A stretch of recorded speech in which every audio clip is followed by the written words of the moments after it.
It's crazy that he was like an art major and is able to think like that. Right?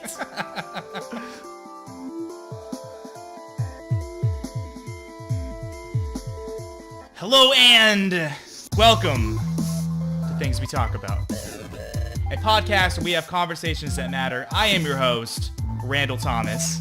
And I am your other host. No, wait. Dude, wait, hold on, man. Now. Okay, and I am your other host, Lazarus Kane. My dear friend, Lazarus Is that Kane. what we are? Okay. Okay. I guess my co-host, or my other host. We'll see. See, co-host is one of those terms where we are both co-hosts because we host Yeah. cooperatively. Right. But I feel like co-host automatically becomes like subordinate to host. And it feels weird when I'm calling you co-host because it's like we do this 50-50. Well, I man. call you my co-host. Yeah, okay, good. I just every episode I'm like, with me is my I guess no, I don't do that. I'm your intellectual bisexual. You are a intellectual. You are the intellectual I'm the bisexual. premier intellectual bisexual. All right, man. So what's going on? Tell me the good stuff. What's the deal? What's the deal in general? Yeah, what's the deal in general? Well, we are recording on a Saturday. On a Saturday. As opposed to a Sunday. Right. Because tomorrow's Super Bowl. Super Bowl. Sports ball. Now keep in mind, when this episode comes out, it's going to be like in a month from now. That's fine. That's fine. So a lot of people are super stoked for Sports Ball Sunday. Yeah, man. I don't care about sports, but I do like to socialize and I do like to eat a lot of food. Yeah. And as you know, I like to drink. Yeah, I do. I've got a. Speaking of which, you need to figure out if you can come to the thing tomorrow. Yes. But yeah. So do I. Like, I love the people. Like, generally speaking, I don't even usually like going to clubs or whatever. Right. Well, to be honest, going to a club is not the same thing as going to like a social gathering. Correct. Because at a club, like I can't fucking hear anybody. You know, the music's whatever, that low bass sound. Yeah. Well, that's because you're so deep, so no one can hear you. You're at the same. Like, yeah, I'm at the same frequency. Yeah. I don't have that problem. No, you don't. no, I don't. So then there's so where I was gonna say is also like conventions and stuff like that. Like I prefer to go for the people that I'm gonna see there, not necessarily anything that's at the convention. Yeah, I mean, I adopted an attitude a long time ago because I used to not like social events at all. Like, if given the chance, I'd rather stay home and play video games. That sounds like something you'd say.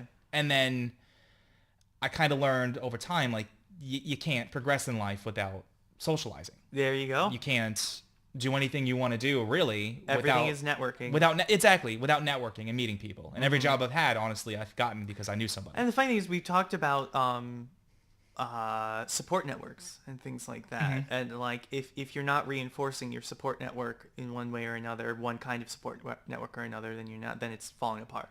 Yeah, plus if you don't like go out and meet people, you're kind of subject to falling into like a social rut. Yeah, where you feel like everyone in the world either thinks exactly the way that you do or you're isolated in your thoughts. Yeah. So like so every part of being human is being lazy.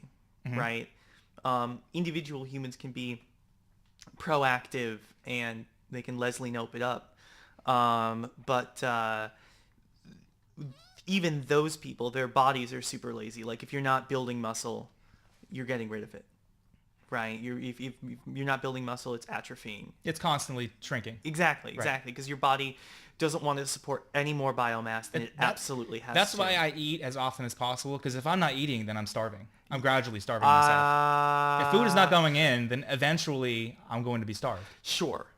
Well, where I was going with that is it's the same thing with skills, especially and social skills. Right. So if you're not maintaining those social connections and those social skills, then they're atrophying. Well, we could take that another step further as well, culturally. Sure. If you yourself, having whatever background you have, whatever color, culture you have, and you're not socializing with other people from other cultures, oh yeah, you're going to be nervous and uncomfortable around those cultures because you don't know. Yeah. That's the difference between like celebrate diversity and then diversity inclusion, which is the newest thing that's been going on, and how awesome it is to include everyone's culture. Yeah. So everyone understands, like, yo, this is what they're doing. Yeah, inclusivity is a big thing in a lot of social movements that have been around for decades, like feminism, for example. In fact, third wave feminism. I don't know if you've heard that term before. Is it like modern feminism? Yeah. Okay. Yeah, it's contemporary feminism. First wave feminism was Susan B. Anthony. It was yeah, Lucretia Moth. yeah. It was Early 1900s. Enfranchisement, right? Suffrage. Yeah. And then second wave feminism was burning bras and stuff like that in the 70s. But what was the purpose behind burning bras?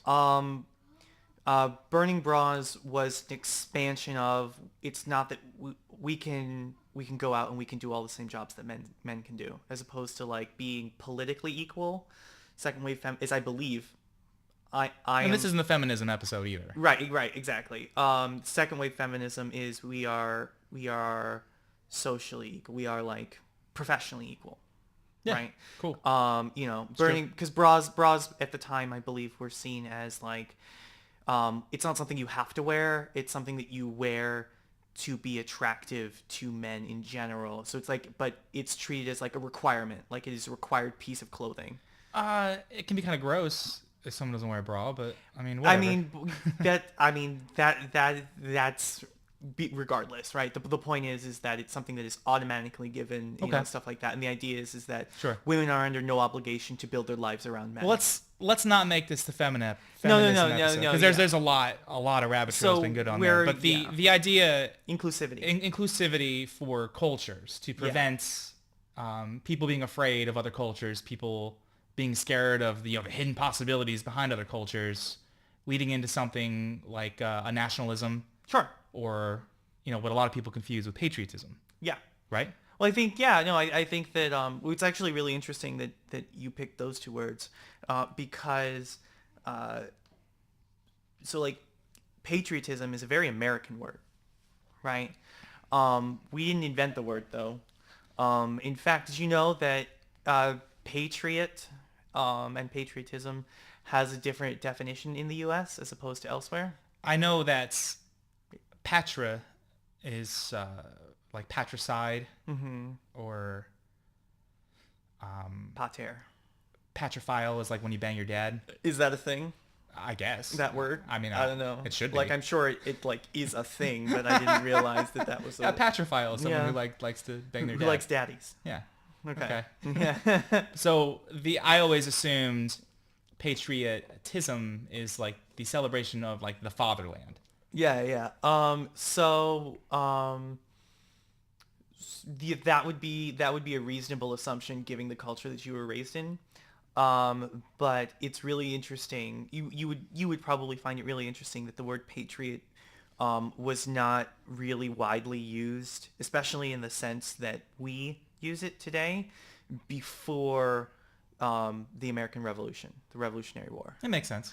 And so it's because we adopted it. And the reason that we adopted it is because when we started kicking up dust, the Brits, the motherland, started calling us patriots. And we embraced it. The reason they called us patriots is because the word was akin to zealots and extremists. Interesting. And so the word essentially used to mean the same thing that as nationalist. Because if you look up quotes on patriotism, none of them are good. Yeah. It's always like, and it's George Bernard Shaw who said, like, patriotism is the belief that your country's better because you were born there. Mm-hmm. And I always thought that was very funny because it's like people do that shit with football teams. Right. To link it back to the Super Bowl, it's like people born in Washington State are huge Seattle fans, like diehard Seattle fans. And then people born in like New York, a certain part of New York are huge giant fans. Well, we live in Florida, and like when you move to Florida, you have a choice to make. You either pick the Seminoles or you pick the Gators, and like that is an identity thing. It is. And that's what I mean. They take like a sports team, which is absurd, and make it who they are. Mm-hmm. And that it's complete absurdity because like the members of the team change, the coaches change, the logos change, and often the location of the team changes, but for some reason you just love this team and there's no explanation for Well, it. Now, as far as colleges, I get that. Yeah. But only if you went to that college. Well, of course, and there's an extreme minority of people who went to that college who have chosen that college's side. Especially in Florida, because it's like you said, Seminoles or Gators. Mm-hmm. But most of the people who pick one never went to either one of those schools. Yeah. And to me, it's complete absurdity. Or like even came from the city where those schools are, or even whatever. Close to it. Like people from here, we're like Tampa Bay area. Yeah. Who love the Seminoles, and I'm like, have you ever been there? Yeah. Well, no. I mean, I've seen a couple games. Yeah. And how about your parents? No, they didn't go to college. So what the fuck, dude? Yeah. So I think that it's very similar to the sort of like city-state tribalism that was like in the Renaissance era. It's like it's a very human thing, I guess, is what I'm saying. Since the dawn of time, tribalism has existed. Yeah. It's a very human thing to pick something and then rally around it, whether how rational or not it is. Yeah, man, it drives me crazy. But yeah, so patriotism is something that a word that we've adopted, but in the UK and in Australia and other English-speaking countries, it's more of like a singer, extremist, patriot. like zealot, exactly. Yes, but I feel the evolution of the word has kind of evolved into someone who just has loyalty to in the the country. U.S. In the U.S., but I mean, the word itself to other countries might mean different, but to us in the U.S., the people who matter, the nation that matters. Well, the nation we're talking about. Yeah. Contextually, this is the one that we're talking about. Yeah. It's the word itself just means like for king and country. Yeah. Even though we don't have a king. But that's what it translates the same way. Yeah. It's loyalty to where I've got my country's back. You know what I mean? And I believe in my country, and I'm willing to go to the ends of the earth for it. Because I didn't know that, and it's interesting because when you say like, well, I'm in opposition to the war in Iraq. People say, well, you're not a patriot. Yeah. It's like, okay, well, it's like, well, yes. Thank you. Yeah. I'm not a zealot who... Exactly. Who was it that said... It was one of our presidents. I think it was Roosevelt that said, patriotism is loyalty to the country, not the president or the powers in charge. Mm-hmm. But it's loyalty to the country. Yeah. And I thought that's like a more modern, happy, nice way to look at it. It is. And there's a lot of like quotes that talk about to be truly patriotic, you need to be willing to disagree with your country and say this is wrong. We need to do it differently. And I think that is more in line with the sort of definition that you're talking about. Like if we accept that the word means something different today in contemporary America, then yes, that is. Unfortunately, that is not the widely accepted definition, right? Or like how it is interpreted. It is just in America. Yeah. It is, but well, no, I mean, not. even still, like, because you have those people who are like, oh, well, you're not a patriot, right? You have those people who like, if you dissent with the grander scheme for any reason, even if this is the wrong way to do things, then you are less patriotic, generally speaking. Right. If you say that you're in opposition to a war, then you don't love your country. Right. Is what they're trying to say. Or there are people who would say, people who think that raising the minimum wage isn't patriotic. That doesn't even relate. I agree. But like, so that's what I'm saying is that like the definition that you and I would like the word to have, which is I want my country to be the best that it can be. I believe that it can be the best there is, even if that means we have hard decisions we need to make. That is not the decision, the definition that is accepted, right? And it may not mean extremist like it does elsewhere in the world, but it does mean something eerily close to nationalism. Yeah. Nationalism, to me, is kind of tough to pin down because what you're saying is patriotism is how I've just looked at nationalism. Mm-hmm. I thought like patriotism was like a lesser brand, still radical and hardcore and kind of dumb. Mm-hmm. But nationalism is not just like loyalty to the country, but loyalty to the type of people in the country. Yeah, and everything about the country is everything about the country is better to the expense of every other country. Yeah, we need to take a dump on China and take a dump on these other countries because we're great. and because we're great, you cannot be. Everybody else needs to. But that's kind of like kowtow. the American way, like this the spirit of competition and cutthroat This is business. manifest destiny. Exactly. Yeah. Yeah. And that was for people who don't know, manifest destiny was like the official like philosophical justification for westward expansion in the U.S. And so the idea was that if the white man, if the U.S. could expand westward, could successfully brave the territory, put down roots, and establish the U.S., then God intended it to be so. Yeah. And that's really stupid, because if you could take advantage of an innocent person, beat them and rape them, then maybe that's what God wants. That is precisely what that means. Yeah, it's complete absurdity. Yeah. Well, we were doing a lot of terrible things, so. Yeah, I like to think it's gotten better, and maybe like 3 years ago I would have argued the point that it's gotten a lot better, but recent political climate has obviously shown that there's a lot of hidden feelings. There's political climate, and there's economic climate, and there's a whole we can do episodes and episodes and episodes on it.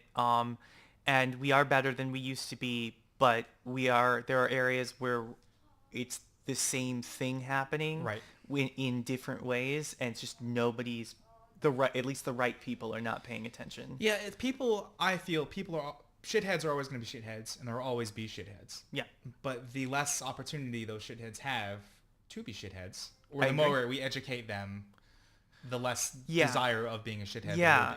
It is more counterintuitive than you might think, because a lot of the incentives to be a terrible person manifest in ways that may be enhanced by the methods we used to prevent them. What do you mean? So, for example, I'm reading The Dictator's Handbook right now, which is a great book. It's about, there's this counterintuitive thing that I'm going to tell you this, and you're going to be like, that is counterintuitive. You know what I mean? But unless someone points it out. So in the U.S., we are a democratic nation. Correct? Yeah? Yeah. Yeah. Okay. So we have this opinion of dictatorships, how democratic nations do everything correctly, politically, right? Relatively speaking. Yeah, better than one person getting their way. And dictators do everything wrong.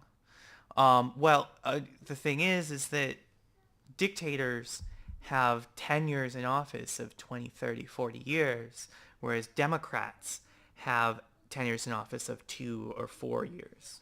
Right. And so how is that if Democrats do everything right? And even Democrats who don't have term limits, right, do everything right, are in relatively shortly in power as opposed to dictators. And it has to do with how broad your essential base of power is.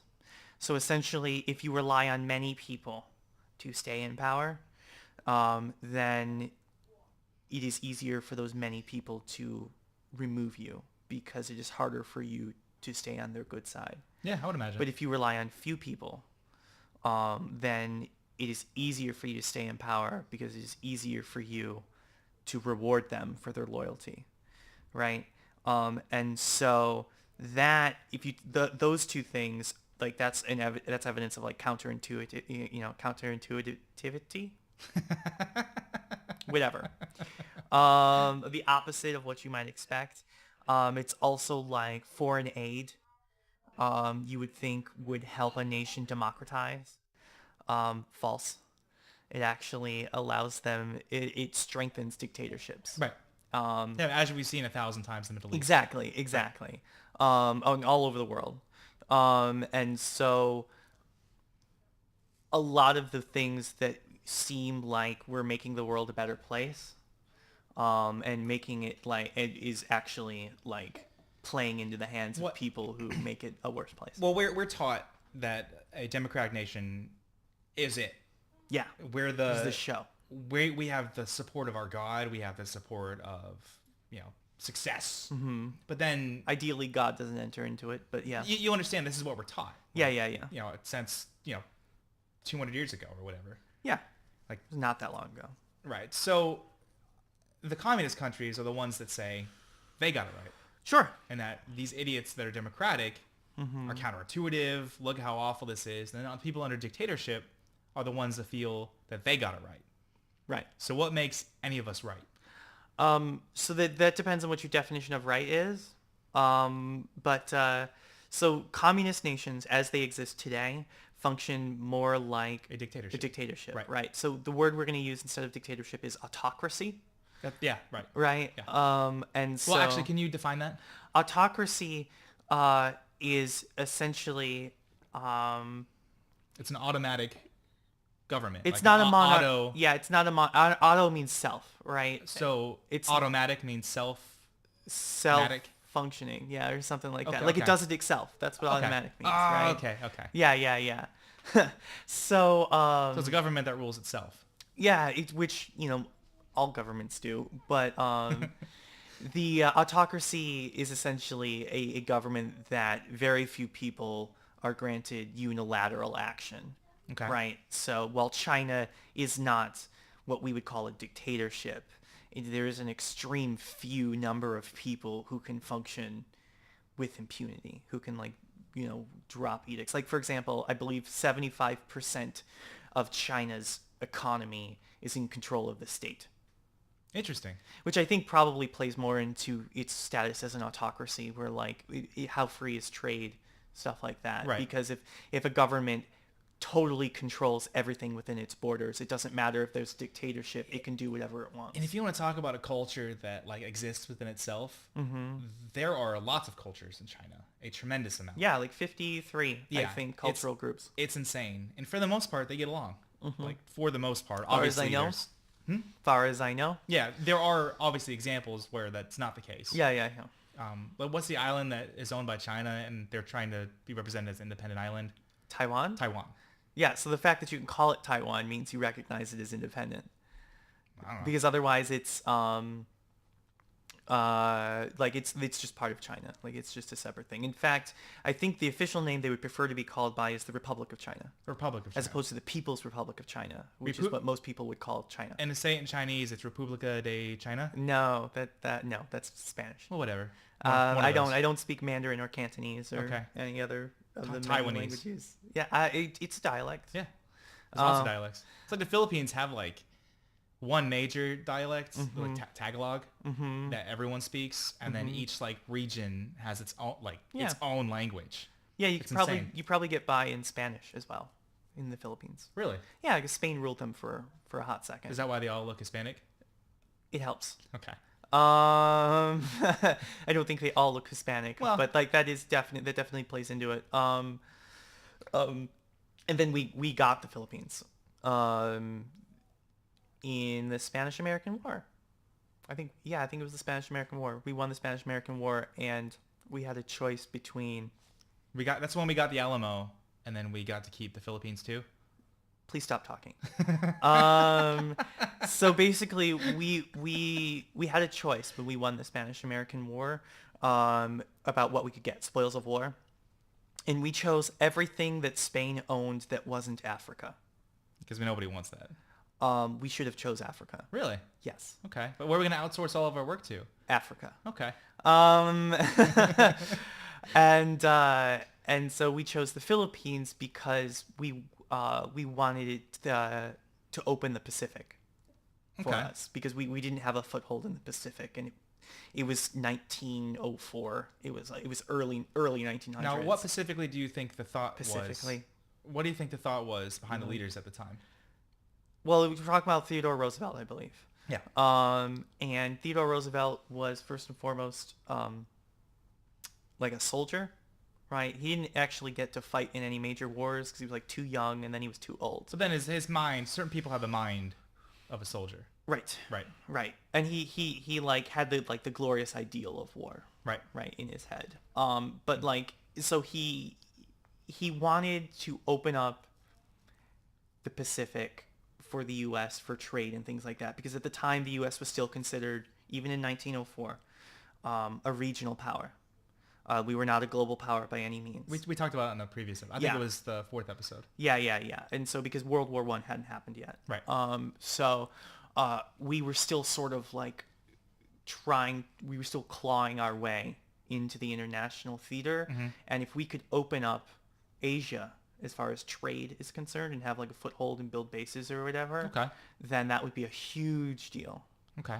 Um, Well, what is it, to kind of go back to nationalism, what is it as far as the trade agreements that, our current President Trump, he has an issue with hating on? Yeah. He of course he hates on China and then talks to China, but he wants to take the work. You can't not talk to China. Like, what's the deal with that? Um, From a nationalistic viewpoint. Oh, from a nationalistic viewpoint. So Trump is actually, he has nationalistic overtones, but a lot of what he's talking about is isolationism. Right. And that America doesn't need to deal with anyone that America doesn't want to deal with. And that goes back to what I first talked about when I was young and immature and wanted to stay home and play video games versus going out and socializing and having a life. Yeah. It's like, it's not healthy to keep to yourself because it breeds contempt, it breeds depression. Yeah. It breeds a lot of bad things. Yeah, and you can lock yourself in your own echo chamber. Yeah. Also. So of course we all will eventually, let's say we isolate ourselves from the world forever. So in 100 years from now, we will think that we are the greatest things in the world and everyone else sucks. Yeah. And I think that's kind of like you said, the undertones of nationalism is we are the greatest things in the world, and if you're not one of us, you suck. Yeah, if you don't play by our games. Right. And so it's like Japan had 300 years of isolationism. There are other historical examples of isolationism. It doesn't usually go well. Right. Especially when globalization is a thing. Yeah. And whether you like it or not, that is progress. Because there are certain advantages that you can only get through globalization and through other people and stuff like that. Right. Like, for example, if we really wanted to, if the U.S. really super wanted to, we could probably create a self-sustaining economy because we have enough stuff. We have enough raw resources to do that because the U.S. is huge, right? And it's just it's not necessarily even that we're huge because China's huge. It's that Russia's huge. It's that the sheer variety of environments and resources that we can call upon. Yeah, I think we're is it 5 as far as land mass is concerned? I don't know. I think it's 5th. I don't know, but so it's not necessarily area, although but it's still that's huge. It's like we've got coal and we've got oil and we've got gold and we've got platinum and we've got and super uranium, everything. Everything a man could ever want. But there are people in other nations who have those and can do it cheaper, and it's cheaper actually for us to import it rather than mining and processing it and which is interesting because the concept that you've been talking about for Americans is go, go, go, go, go. I'm going to do this no matter what it takes. Yeah. But a lot of what it takes is to outsource your business to another country. Mm-hmm. Yeah, absolutely. it's kind of like ironic, Yeah. Because if whatever you want to do takes 5 steps, and you're more than capable of doing all 5 steps, generally it's cheaper to have the first 3 or 4 steps done and then import. Yeah, outsourcing is a very powerful thing. Yes. And an excellent thing. It is an excellent thing. It is a dangerous thing. How so? Because toys from China fall apart after you use them for a couple days. Well, that's one way it can be dangerous. Yeah, because if you can outsource it to a nation Tonka that doesn't have the same sort of oversight, the same sort of regulation that we do. Right. Which is how you end up with poison baby formula from China. I remember when that happened. Yeah, I remember hearing about that anyways. Yeah. Because there was no FTC over there. Exactly. And I don't believe there is still. Yeah, it makes sense. Yeah. It's gross, but it makes sense. Yeah, right. It's like I've mentioned this before, but I always had this knee jerk when it comes to regulation because I like the idea that a private industry can regulate itself. But it's shown time and time again that people will cut corners. Well, it's that the U.S. private industry can't regulate itself. Because, in the UK, there is no minimum wage. And yet somehow people still manage to be paid reasonable amounts of money and stuff like that. But you could never do that. You sound like you aren't much of a patriot when you say that. that really, you must be a terrorist. Well, yes. You are a terrorist and you are a bigot, sir. Apparently I'm one kind of an extremist one way or the other. All right, we're actually going to take a quick break. We'll be right back. Hey listeners, let me tell you about how to help us help you become more informed and more entertained. Yeah, so go to our Patreon page and take a look at what we have to offer. We appreciate you joining our conversation and in the process helping us get better equipment, better content, and provide you with even more content. Not only that, the Patreon has a tiered system of rewards that lets us give back to those who give more.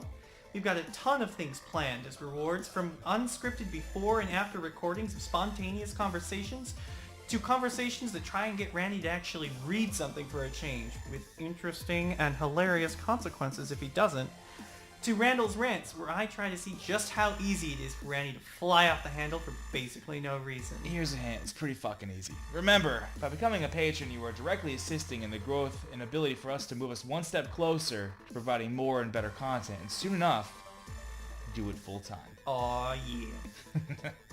So, to learn more, go to patreon.com/TWTAPATREON. That's patreon.com/TWTA Patreon to learn more about our goals and what we've got to offer. Thanks for spelling that out for us, buddy. And we are back. Now, you said there was one thing that you wanted to say. Yeah, it's actually an update to the previous episode, which now has to be the previous episode since I'm referencing previous it. episode? Actually, I don't. It's not the previous episode. It's the Just tell me what number it 4. is. It's Confederate flags. Yeah, that would be 4. Yeah. And You this put is a flag on the flaggets or whatever it is 8. to- Yeah. Okay. So yeah, Lazarus plants a flag on flags. That's it. Yeah. And so something that it did not occur to me until I was actually listening to the episode later that I should have brought up is the argument. It's another counter argument to heritage, not hate, and like, oh, it's not a racist symbol. It's not like, you know, anything related to that. Sure. So I mentioned in that episode that there are more neo-Nazis in the U.S. than there is in Germany. Yes. And we also talked about the fact that Nazi paraphernalia It's legal here, but it's not. is legal, but not in Germany. Right. Yeah. And I said that Germany is full of Germans, and Correct. unfortunately, that doesn't. Really... Correct. But that is a great statement, but it requires, as we went into, like, it requires more. Just listen to the episode. Yeah, exactly. Yeah, go listen to it again. So anyway, do you know what they use in Germany? What flag neo-Nazis use in Germany? It's a Confederate flag? It's a Confederate flag. That's the deal. That's the deal breaker right there. Yeah, exactly. Like that is the straw that breaks the camel's back. That like if actual factual neo-Nazis are like, this is the closest thing we can get to if the Nazis Nazi are flag. doing it, if Nazis are doing it, that's what makes it hard. Now your argument, because I brought up the idea of like, well, eventually once we learn the history behind it, won't stop being a symbol of hate. And you said, well, maybe in like 50 years, if these hate groups stopped using it as their symbol, but they're still using it as their symbol. Mm-hmm. You know, some people and most people are using it innocently, but there's a large handful of people that are doing it as a symbol of hate. Yes. Okay. Those are the people. Those are the reasons that the heritage, not hate people who actually mean that can't have nice things. They ruin it for everyone else. So speak of ruining things for everyone else, I watched a documentary on Netflix about like Nazi culture. Yeah. And it was like The Children of Hitler is what it's called. It wasn't really done very well. I guess it was done well, but it was boring. Okay. It could have been a lot more exciting. It was not engaging. I did not see the show being anything but entertaining. And honestly, the way that it could have been done, that's the only way you can use a Nazi joke and it actually be somewhat funny. Is that what you thought it was? Yeah, it's somewhat funny. Okay. You smiled. Regardless of whether it was okay or not, I thought it was interesting because one of the women who were like, it was like the granddaughter of one of the SS officers. Yeah. She says, because a lot of them came to the United States. The family of like those people came to the States because they needed to get out of Germany because people would kill them. Assuming they didn't flee to Argentina. Yeah. Or whatever. Yeah. I've heard that 1,000 times. Yeah. Well, we should talk about that. So they come to the States and she says there was no more German culture. There was only Nazi culture. Mm-hmm. And when people think of Germany, they think of Hitler. They don't think about, Germany's been around since a very long time. Yeah. It has a very strong culture in itself. It has a lot of like awesome things that have influenced. I mean, it has Oktoberfest. Yeah. Yeah, no, Prussian history and stuff like that. Right. Yeah, exactly. And a lot of really interesting things, but nobody cares because of Hitler. Right. So this one dick came in, And ruined it for everyone. ruined it for everyone. This one guy is a liberal arts major. He was a failed painter. He failed at that and I've seen his decided to paintings. blame. They're not good. He blamed the privileged culture at the time for his failings. Well, he blamed a lot of people. Yeah. But what he did was he did what a lot of people who come into power the way he did is that he picked a minority who everyone can get behind not liking. And so when Mao came to power in China, it was substantially worse than Hitler. Look at the numbers. If it's sheer numbers, then there are a number of people who are worse than Hitler. Yes, a number of people who are worse than Hitler.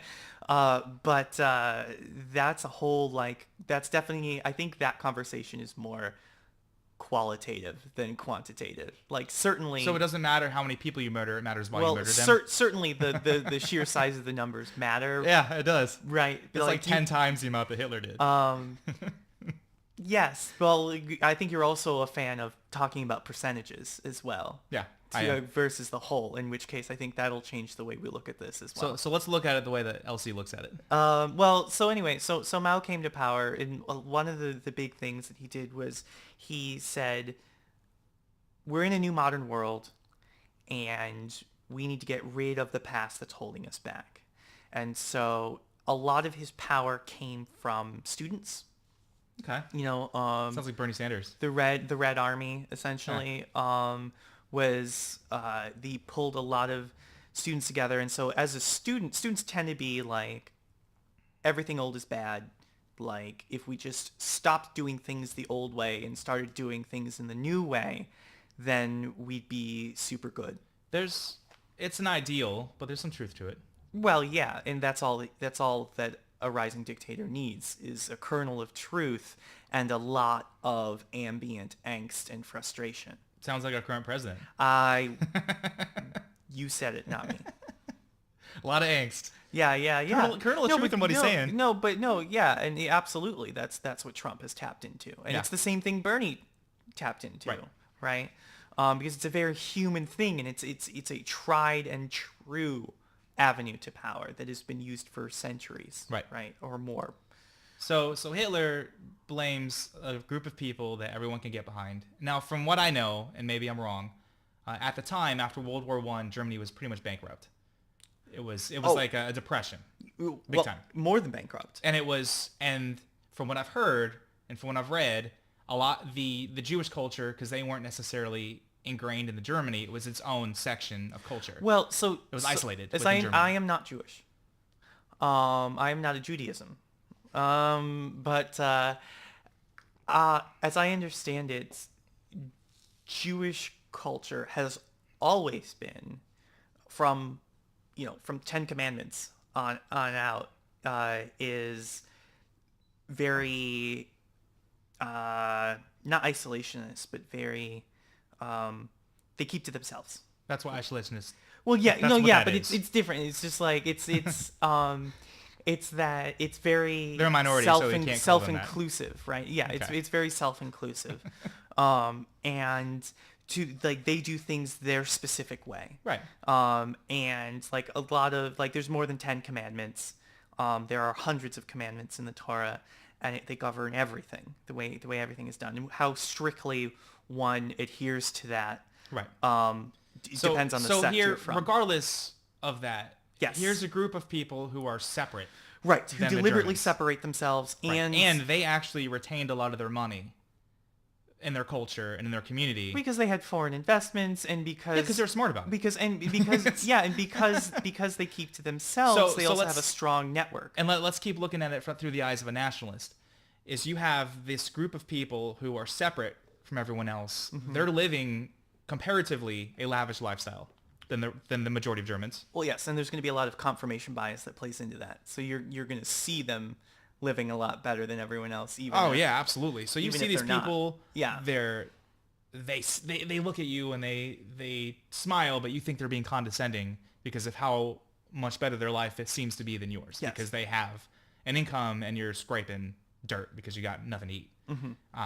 In comes failed liberal arts major, Mr. Mustache, and says, actually, these guys are the reason why we're all living like this. Well, it was lots of minorities. It was homosexuals and it was Roma and stuff like that as well. Romania? Yeah. People usually use the word gypsies, although that's actually a slur. Yeah, right. So yeah, Roma is the technical term. And so it was lots of minorities, but the big target was painted on the Jewish, because this is not the only instance in history where Jews have been persecuted. They've been persecuted since always. Yeah, exactly. And in a lot Stop isolating yourself. Yeah. Well, the isolation makes you an easy target. Oh yeah. Right. And Look at Islam. Yeah. Well, isolation makes you an easy target. So that's all Hitler did, was just pick the same target that 1,000 other emperors before him had picked. So as far as Nazis are concerned, why do you think so many people rallied behind this guy who seems like it's obvious that he's doing something evil? Yeah. So the thing is that first of all, he's extremely charismatic, and you should never underestimate charisma. I don't. There have been interviews. I'm not the one that thinks Meryl Streep cries by accident on stage. Well, that's not charisma. If it was charisma, you'd believe her. Oh, I'm just not. I don't follow bullshit. Like, I see bullshit when I see it. What I'm saying is that there was an interview. So the Nuremberg trials were the trials of the Nazi officers. The Nuremberg defense. Yeah, exactly. And so there's an officer. There's an interview with an officer, and they were talking to him, and he's like, I can't believe that I did the things that you like. I believe that I did them.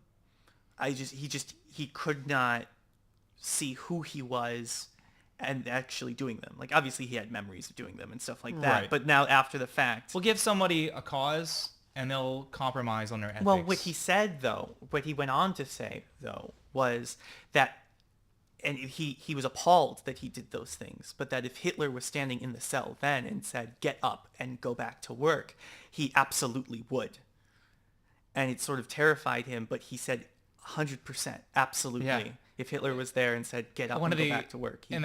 In that documentary, one of the children, children of Hitler, one of the children of one of the leaders, he volunteers and goes to schools and tells kids, like, yo, this is what happened.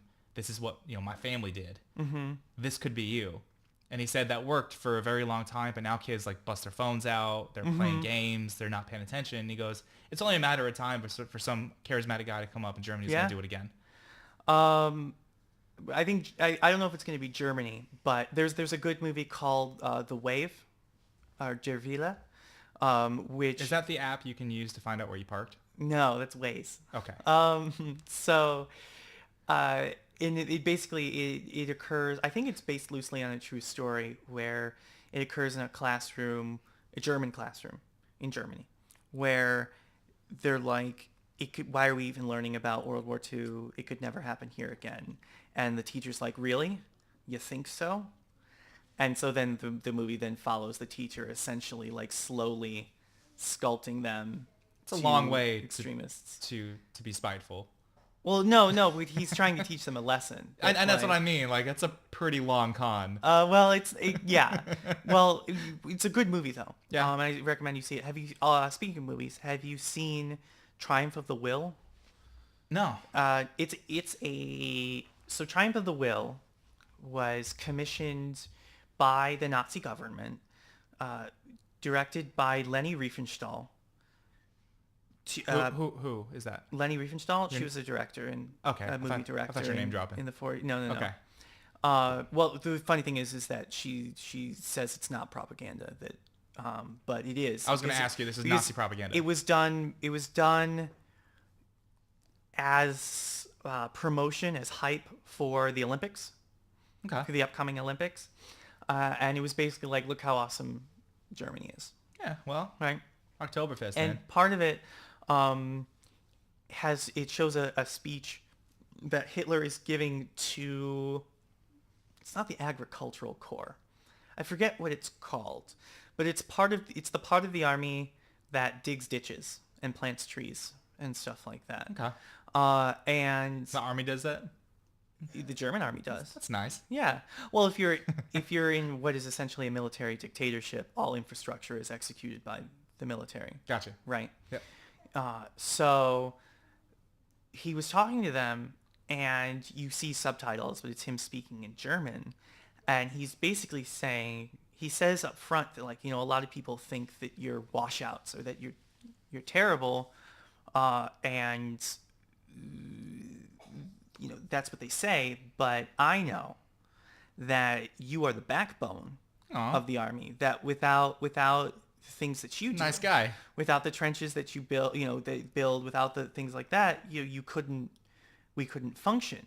And so he goes on to say that, and he ramps up in the way that Hitler all does. anyone wants is a little bit of validation. Right. And so if you're watching this, like, you sort of get caught up in it. Yeah. And like, Wanna are give him a like, hug. That's hell awesome. yeah, stuff like that. And you start to understand how, contemporarily we sort of caricature Hitler as like this guy who's constantly screaming and like is completely ineffective at He speaking. often screams. Yes. But those screaming points are usually at the tail end of like a 5 or 8 or 10 minute speech. Yeah. Right. And so it's a crescendo. And because we don't speak German, that creates another barrier between like usefulness, between us comprehending it. So, but if you actually watch that whole speech, you'd probably be right there in the crescendo. Yep. So, but at what point does it go from someone in authority saying you're awesome to murdering and essentially slaving an entire group of people? It's the opposite. So basically, once you've accepted that everything he says about you is correct, and that everything he said about you, like, he's pointed out to you whether or not it exists or not. He's like, you're awesome. This is awesome. What you're doing is awesome. That's great. Now I'm going to start talking about the reasons you don't feel that way on an everyday basis. Now I'm going to start talking about the reasons your life is terrible and the reason why you can't live like that on an everyday basis. And you're like, okay, I'm with you. And then he starts pointing fingers at other people and things like that. Yeah. And so then you're like, okay. Right. And then he's like, and here's what you can do to solve it. And that's when you're like, gotcha, boss. It's crazy that he was like an art major and is able to think like that. Right? Right? He wasn't a very good art major. He drew pictures of dogs. Yeah, he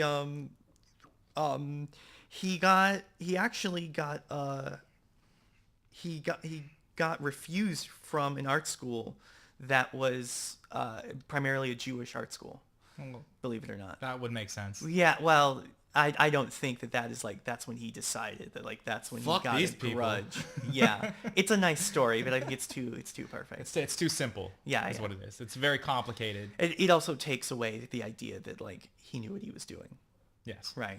Which I was saying before, my father is one of those guys that, he reads a lot about World War II and is very knowledgeable about World War II, and he and the Holocaust, and he mentions a lot, like, there's a good chance Hitler didn't really know that the Holocaust was happening because he was involved in. So that is 3 steps further than the way you presented it, on the break. In the break. Right. Yeah.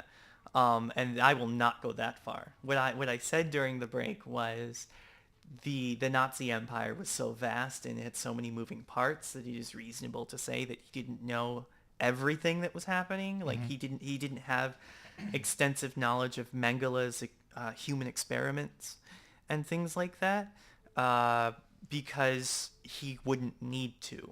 All he cared about was the reports that Mengele would turn results in. are what matter. Yeah, exactly. Yeah. And if he was concentrating that hard on Mengele's experiments, then he was had not camps for that. concentrating on. Well, that's where Mengele primarily drew from. Yeah. Yeah, the concentration camps. Yeah. So let's revert this back to nationalism. How does Nazism relate to nationalism? So it's actually pretty relevant given today's vocabulary. one of the things that more conservative media, maybe all media, have started using as a euphemism is alt-right nationalists. Has been started to be used as a euphemism for neo-Nazis. It's elite, but it exists. I mean, like, that's what I'm saying, is that Yeah. it's a euphemism, Yeah. right? And I'm not saying that it is not possible to be alternatively right. Right. Um, Well, actually, and not be in. this is one of the first conversations you and I had. Because I myself It is. initially categorized myself as kind of being all right because I don't like the idea of, and I told you this before, I don't like religious motives telling me what to do. Right. I don't like, the far left extremists telling me what to do. I want to make my own decisions, but fiscally, I like the concept of being conservative. Right. Financially conservative.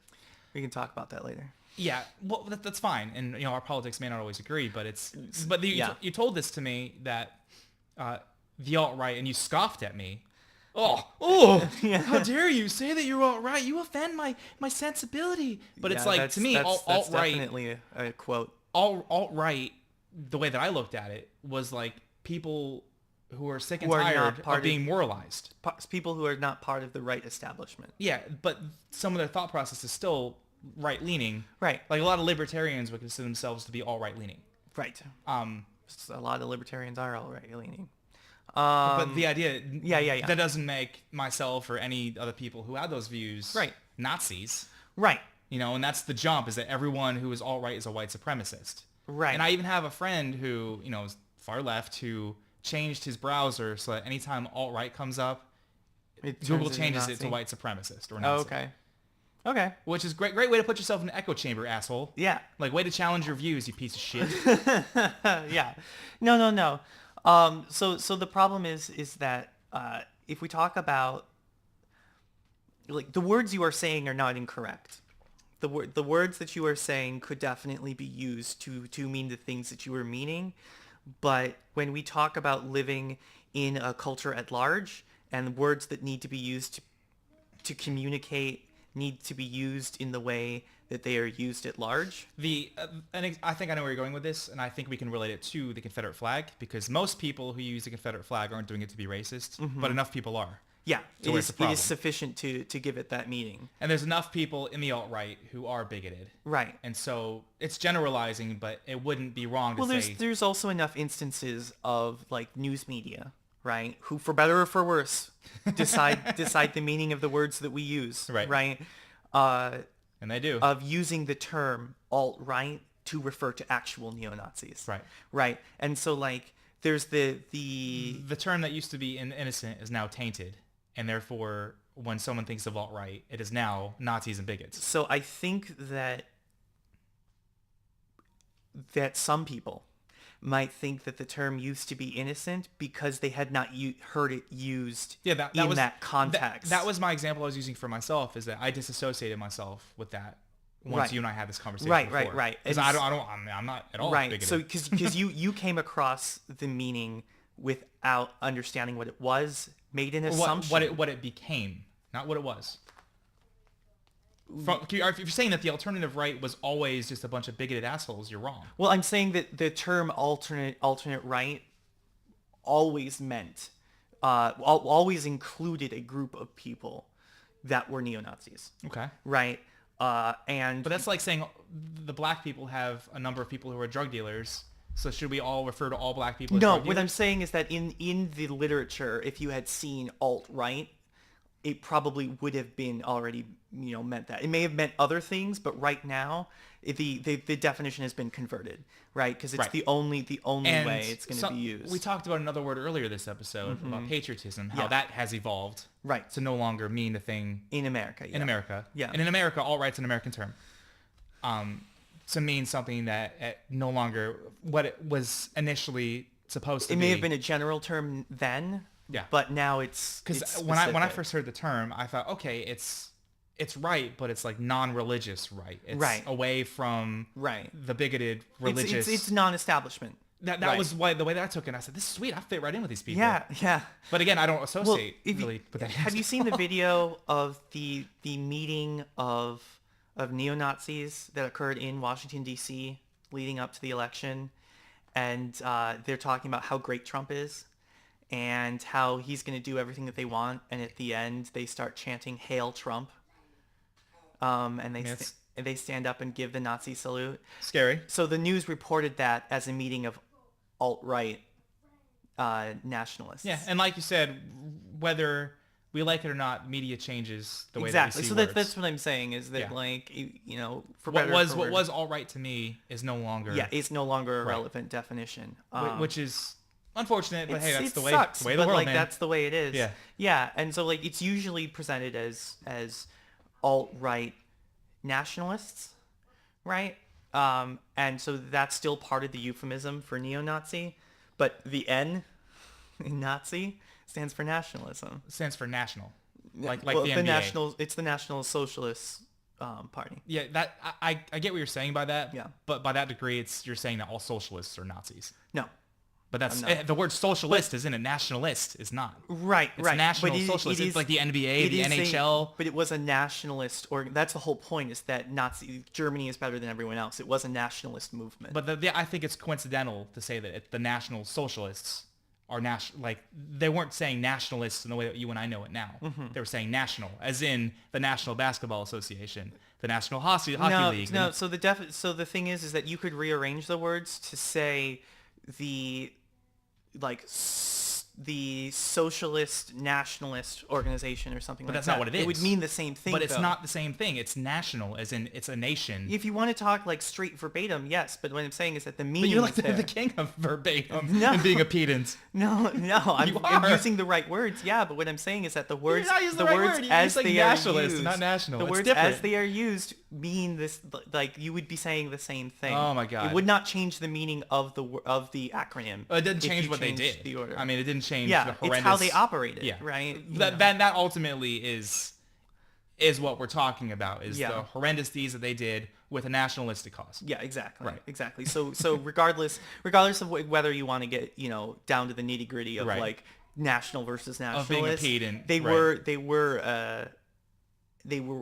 they did what they did Because for basically what you're nationalist saying, reasons. Right. anyone who identifies as a socialist is a Nazi. No. That's what you said? No, that's not what I said. Okay. That's what you tried to make me say. thought it'd be the but straw no, man? the Nazis did what they did for nationalist reasons, and Yeah. so an alt-right nationalist is even more of a neo-Nazi. Okay. Like if that's what you're gonna, those are the words you're gonna use. Okay. Yeah. All right, we're getting a little long. Okay. Ladies and gentlemen, this has been What we talked about. If the cord was in your